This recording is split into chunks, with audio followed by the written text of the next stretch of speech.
Международный гроссмейстер Матрена Наговицына стала чемпионкой мира по быстрой игре в 100-клеточных шашках. Соревнования проходили в турецком городе Дидим по двум программам – быстрая и молниеносная. Участие в турнире приняли сильнейшие игроки из 12 стран мира. Также россиянки заняли первое общекомандное место.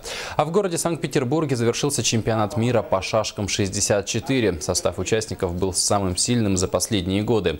По итогам 3 программ якутские спортсмены завоевали 3 медали. Серебро в молниеносной программе у действующего чемпиона мира Николая Стручкова, в быстрой программе бронзу завоевал Андрей Федотов и в классической программе еще одна бронза у Николая Гуляева. Оба спортсмена выполнили норму гроссмейстера России.